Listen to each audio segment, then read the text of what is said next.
Falta de perdão pode levar a infarto. Esse foi o título de uma matéria divulgada no jornal Estadão e também na revista Exame em julho do ano passado, com base em estudos científicos. E essa é apenas uma das muitas doenças associadas à falta de perdão. Outras são estresse, depressão, hipertensão, gastrite, câncer, problemas no sistema imunológico, tensões musculares, dores diversas, entre outras. E isso é só o lado do efeito no corpo. Tem também as implicações psicológicas, emocionais, sentimentais, raiva, rancor, mágoa, ressentimento, culpa. E ainda os efeitos sociais podem interferir no casamento, na relação com familiares e amigos, no emprego. Enfim, quem quer uma desgraça dessa na sua vida? Quem, sabendo de tudo isso, ainda opta por algo tão prejudicial, nocivo, psicológica, física e socialmente? Parece um absurdo, mas a resposta é: nós, eu, você. Todos nós já tivemos essa atitude de não querer perdoar alguém. Essa atitude que, olhando racionalmente, nos parece ser uma atitude nada sábia, mas como facilmente nos deixamos dominar por ela. Por que perdoar é tão difícil? Philip Yancey, em seu livro Maravilhosa Graça, nos dá ao menos 3 motivos. Primeiro, é difícil perdoar porque o perdão é algo antinatural. O natural, por causa do nosso pecado, é o olho por olho, dente por dente. Bateu, levou. O primeiro sentimento de alguém ao ser ofendido ou prejudicado não é de dar um abraço e tratar com amor o seu ofensor, mas é de ficar com raiva e querer revidar de alguma forma. Perdoar é algo antinatural para nós. E por isso, por mais que ao raciocinarmos sobre todos os malefícios que a falta do perdão pode causar, e por mais que nos pareça besteira continuar com isso, mas o nosso lado humano fala mais alto e nos deixamos dominar por esse instinto maléfico que é consequência do, como diz o apóstolo Paulo, do pecado que habita em nós. Então, primeiro, por que é tão difícil perdoar? Porque é antinatural. Segundo, porque é injusto. Nos parece injusto perdoar alguém que fez alguma coisa contra nós. Observem a frase: ele não pode sair barato dessa. Perdoar nos soa como deixar o outro sair barato, sem cobrar nada dele. Depois de tudo que ele fez, só de pensarmos nisso já ficamos revoltados. Não. As coisas não podem ficar assim. Ele tem de pagar pelo seu erro, pelo que ele fez. É injusto deixar barato. Então, ficamos presos, atolados nesse lamaçal da injustiça. Terceiro, é difícil perdoar porque nos parece imerecido. A pessoa não merece o meu perdão, ou eu só perdoo se ele merecer. E para a pessoa merecer, ela precisa fazer isso e mais isso. E a gente impõe condições para perdoar. Mas, mesmo que a pessoa cumpra essas nossas condições, ainda ficamos em dúvida em perdoar, porque continua parecendo injusto e imerecido. Enfim, geralmente nós ficamos presos e não conseguimos nos desprender dessas três teias, do aspecto antinatural, temos desejo de revidar, de nos vingar, olho por olho, dente por dente, do aspecto da injustiça sofrida, que a pessoa não pode sair barato, e do aspecto do imerecimento. Não sei se a pessoa merece o meu perdão. Como nos desprender dessa teia? Vamos voltar à mensagem da semana passada. Quem não assistiu, acesse o nosso canal no YouTube e assista a mensagem Perdão na Contabilidade de Deus. Nessa mensagem estudamos o maior texto bíblico de Jesus sobre perdão. O que nós aprendemos de Jesus? Como perdoamos? A diretriz divina é: perdoamos como somos perdoados. E como somos perdoados? Deus nos perdoa imerecidamente. Nós não merecemos. Mesmo assim, recebemos o perdão misericordioso de Deus. Deus não nos perdoa injustamente? Sim. É injusto que Deus nos perdoe de todos os nossos constantes e diários erros, unicamente por graça e por bondade, e nos deixe sair barato, na verdade, de graça, depois de tudo o que fizemos. Mas essa é a atitude de Deus para conosco. E o que Ele nos diz? Perdoem como o Senhor lhes perdoou. Colossenses 3,13. Perdoem como o Senhor lhes perdoou. Aí está a diretriz divina e a motivação cristã para o perdão. Perdoem como o Senhor lhes perdoou. De graça recebestes, de graça dai.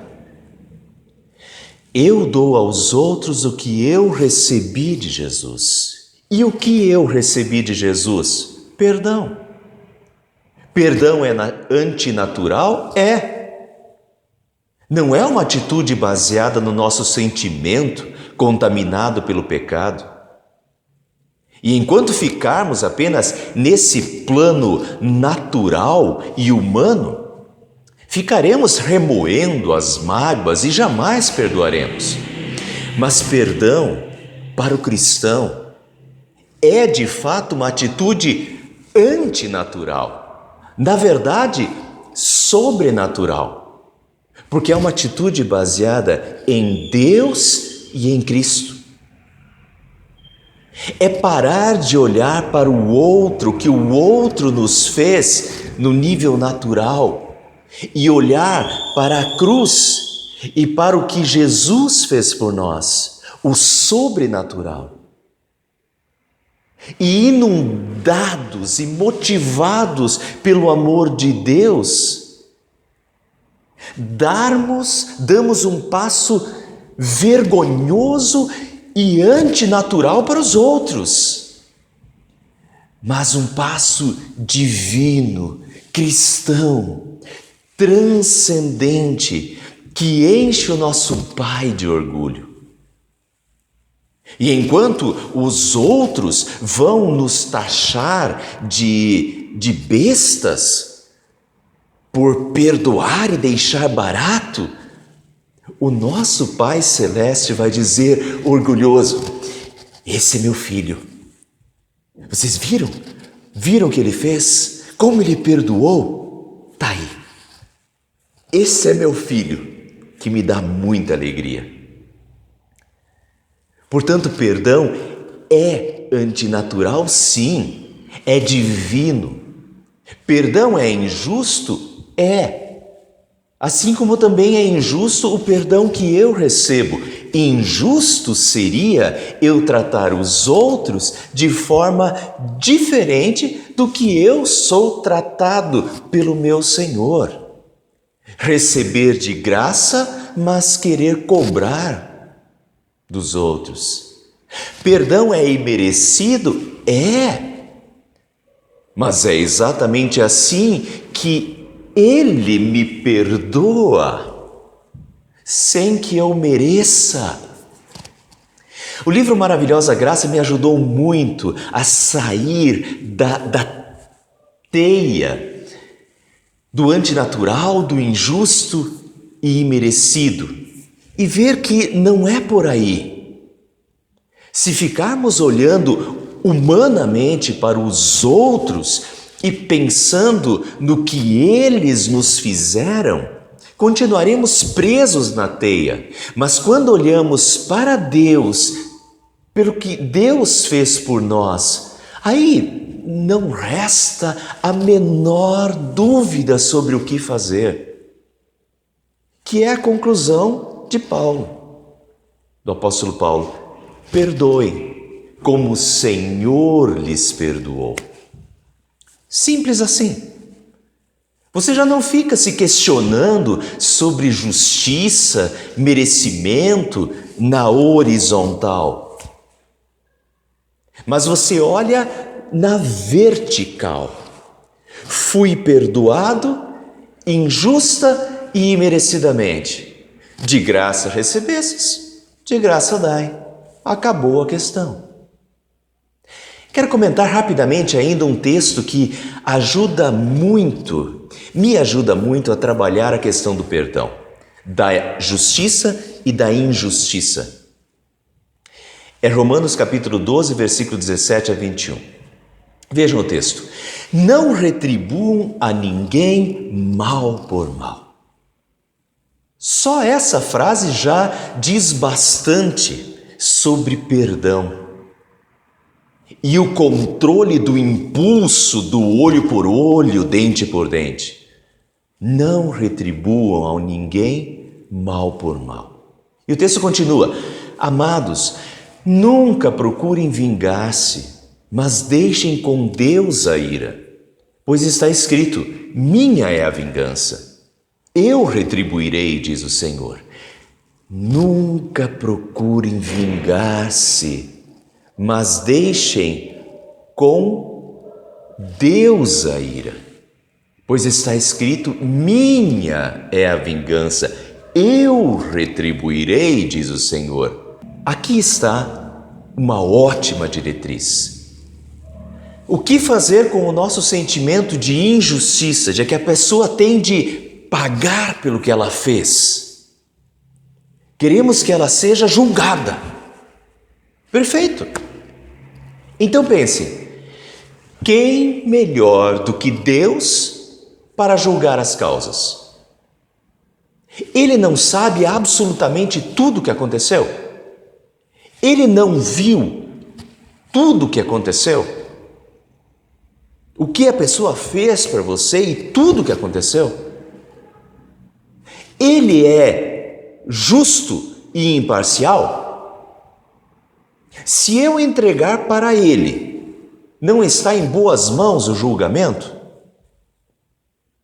Então, por que nós carregamos esse fardo de querer fazer justiça? Por que carregamos esse fardo nas nossas costas? Isso é pesado demais para nós. E não temos meios para fazer isso com perfeição. Fazer essa justiça pretendida.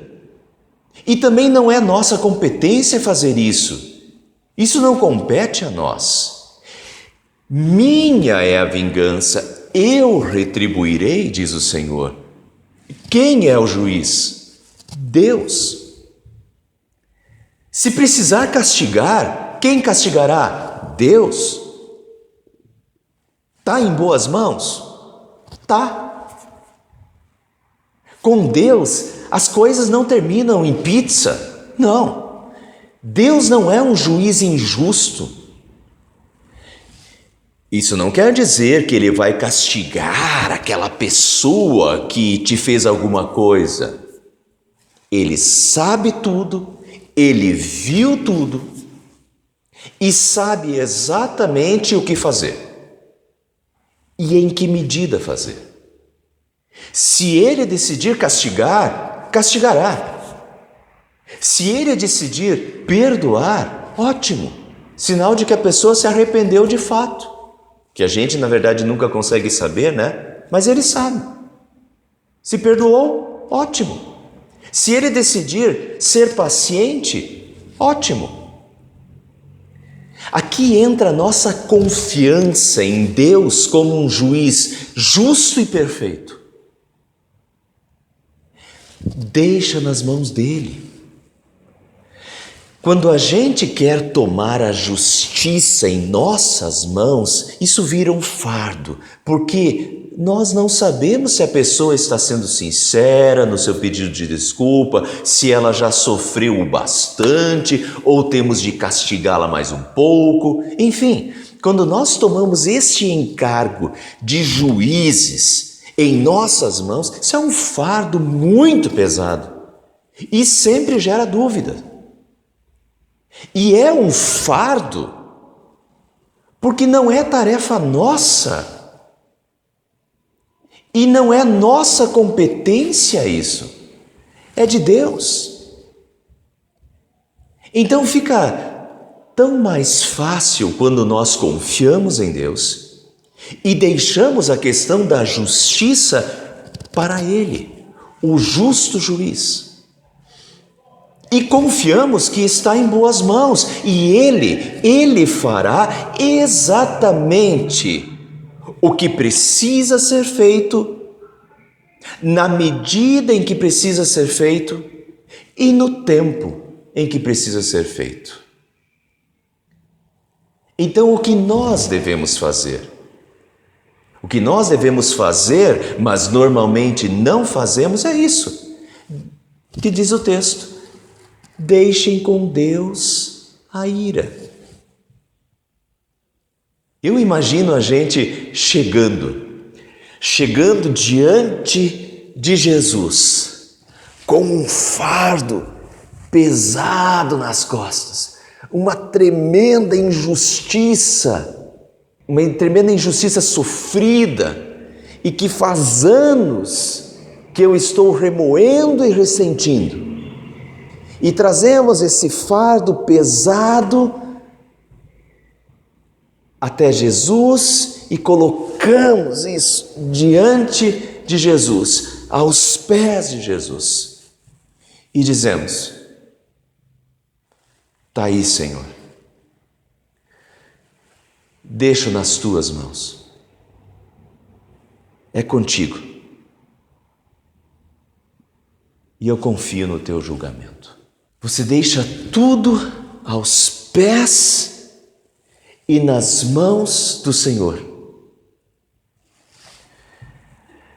E quando você fizer isso de coração, deixar aos pés e nas mãos do Senhor esse fardo, fizer isso de coração, como você sairá da presença de Jesus? Leve. Já não é mais você quem tem de fazer alguma coisa. Agora essa questão está com Deus. Da tua parte, você perdoa como Ele te perdoou e fica em paz. Falta-nos ter mais essa atitude, ter mais essa confiança em Deus e entregar os nossos casos de justiça para Ele. O texto continua de uma forma completamente antinatural e de arrepiar os cabelos. Ao contrário, se o seu inimigo tiver fome, dê-lhe de comer. Se tiver sede, dê-lhe de beber. Porque assim você o fará queimar de remorso e vergonha. essa atitude esperada por Jesus, tão antinatural e tão impossível, aparentemente, mas depois de tudo que nós já estudamos na mensagem anterior e na de hoje, ela já não nos soa tão estranha assim. Se nós deixamos o nosso fardo da injustiça praticada perante e aos pés de Jesus, e estamos leves agora. Se recebemos o perdão gratuito e misericordioso de Jesus por nós pecadores, e agora estamos dispostos a tratar os outros do mesmo modo como somos tratados, então já não queremos mais vingança, pelo contrário, queremos fazer o bem e não retribuir o mal. E é exatamente isso que diz o último versículo do texto. Não se deixem vencer pelo mal, mas vençam o mal com o bem. Não perdoar é se deixar vencer pelo mal. Mal mesmo.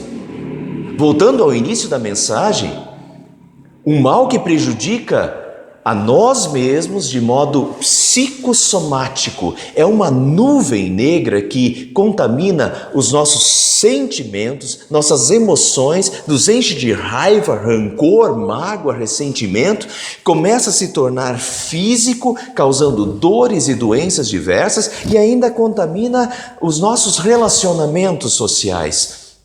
Quer dizer, é fácil perceber que a falta de perdão é uma desgraça na vida da pessoa, é um mal. Não vem de Deus. Então é fácil entender o que Paulo nos diz. Não se deixem vencer pelo mal, mas vençam o mal com o bem. O que é o bem aí? O perdão. E por mais fácil que seja entendermos que a falta de perdão é o mal, que só traz prejuízo, isso não torna o perdão mais fácil. Para vencer o mal com o bem, é necessário recorrer ao bem maior, que é Jesus. Para perdoar é necessário os olhos fixos na cruz e em Jesus. Portanto, na mensagem de hoje aprendemos que o perdão é uma atitude antinatural e que parece injusta e imerecida. Mas quando olhamos para Jesus, para Deus, é exatamente assim que Ele perdoa as nossas injustiças, de forma imerecida e misericordiosa. Ele nos motiva a perdoar como nós somos perdoados. Ele nos motiva a confiar nele e deixarmos os nossos fardos, as nossas questões de injustiça diante dele, o nosso justo juiz. E de nossa parte, como discípulos de Jesus e filhos do Pai Celeste, não queremos retribuir a ninguém mal por mal, nem nos deixarmos vencer pelo mal. Pelo contrário, queremos vencer o mal com o bem, com a graça divina. Amém. Essa foi a segunda mensagem sobre o perdão. Quem perdeu a primeira é só procurar no canal a mensagem Perdão na Contabilidade de Deus. E durante essa semana eu vou publicar mais uma mensagem com o título Perdão 3, que será um resumo de alguns capítulos do livro Maravilhosa Graça. Será uma mensagem cheia de exemplos e que somará muito na nossa reflexão. Não percam! Para terminar, ouçam até o final essa belíssima música. Até a próxima.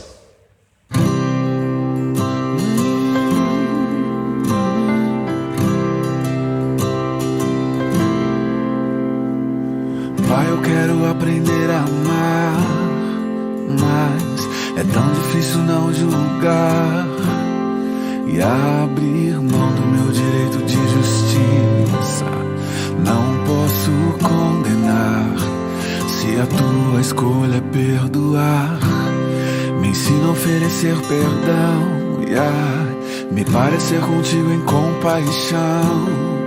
Deus, livra-me de mim, guarda o meu coração, pois nas vezes em que tropeço, tenho em ti o que mais peço: perdão e misericórdia me alcançam e lançam pra bem longe de mim a acusação. Se confesso meus pecados, sou por Deus justificado. Deixo a culpa sob a cruz, sou liberto por Jesus. Encontrei em seu olhar tanto amor pra recomeçar. Deixo o fardo sob a cruz, sigo os passos de Jesus. Me ensina a oferecer perdão e a me parecer contigo em compaixão. Deus, livra-me de mim, guarda o meu coração, pois nas vezes em que tropeço, tenho em ti o que mais peço: perdão e misericórdia me alcançam e lançam pra bem longe de mim acusação. Se confesso meus pecados, sou por Deus justificado. Deixo a culpa sob a cruz, sou liberto por Jesus. Encontrei em seu olhar tanto amor pra recomeçar. Deixo o fardo sob a cruz, sigo os passos de Jesus. Posso amar, perdoar. Posso amar, perdoar. Se confesso meus pecados,